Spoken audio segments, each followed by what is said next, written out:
வணக்கம் ஃப்ரெண்ட்ஸ், நான் உங்கள் மாலினி ஃப்ரம் மால்னீஸ் ட்ரெடிஷன். இது மால்னீஸ் ட்ரெடிஷனோட யூடியூப் சேனல். இந்த வீடியோவில் உஷா ஜெனோம் மெமரி கிராஃப்ட் 450ன்ற மிஷின் யூஸ் பண்ணி ஒரு அழகான floral design zari thread use பண்ணி எப்படி போட்டிருக்கோன்றதை பார்க்க போகிறோம். நம்ம யூஸ் பண்ணுற zari thread normal silk thread மாதிரி இல்லைங்க. ஜரி த்ரெட் யூஸ் பண்ணும்போது நாங்கள் என்னென்ன ப்ராப்ளம் ஃபேஸ் பண்ணோன்றதையும் அதை எப்படியெல்லாம் ஓவர் கம் பண்ணுன்றதையும் இந்த வீடியோவில் சொல்லியிருக்கோம். இது புதுசாக ஜரி த்ரெட் யூஸ் பண்ணுறவங்களுக்கு ரொம்பவே பயனுள்ளதாக இருக்கும்னு நம்புகிறோம். இந்த ஜரி த்ரெட் நம்ம ஆரி எம்ப்ராய்டரிக்கு யூஸ் பண்ணுற த்ரெட் இல்லைங்க. இந்த த்ரெட்ஸ் ஸ்பெசிஃபையாக கம்ப்யூட்டரைஸ்ட் மிஷின் எம்ப்ராய்டரிக்கு யூஸ் பண்ணுற த்ரெட்டுன்னு கேட்பாங்கணும்.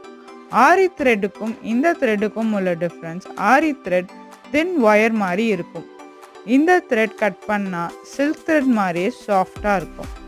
இந்த த்ரெட் யூஸ் பண்ணும்போது சில பிரச்சனைகள் இருக்கும். அதில் முக்கியமாக ஈஸியாக சிக்கிக்கும். அது சிக்கும்போது பாபின் த்ரெட்டோட பண்டில் ஆகி பெரிய நாட் மாதிரி விழும். அது உங்கள் மெட்டீரியலே டேமேஜ் பண்ணிடும். அப்படி ஆகாமல் இருக்க நீங்கள் மிஷினோட ஸ்பீடை 400 SPMல வைக்கணும். த்ரெட் டென்ஷனை 0.4 0.6ல வைக்கணும். ரொம்ப முக்கியமாக த்ரெட்னா நம்ம ஹோல்ட் பண்ணி விடணும். மிஷின் நீடில் நம்பர் 14 யூஸ் பண்ணுறது ரொம்ப நல்லது. அவ்வளோதாங்க. இந்த இன்ஃபோ உங்களுக்கு ரொம்பவே ஹெல்ப்ஃபுல்லாக இருக்கும்னு நம்புகிறோம். இந்த வீடியோ உங்களுக்கு பிடிச்சிருந்தா லைக் பண்ணுங்கள், உங்கள் ஃப்ரெண்ட்ஸோட ஷேர் பண்ணுங்கள். ஏதாச்சும் டவுட்ஸ் அண்ட் ஃபீட்பேக்ஸ் இருந்தால் கமெண்ட் பண்ணுங்கள். மறக்காமல் சப்ஸ்கிரைப் பண்ணுங்கள். அப்படியே அந்த பெல் பட்டனையும் கிளிக் பண்ணுங்கள்.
Thanks for watching Malnees Tradition.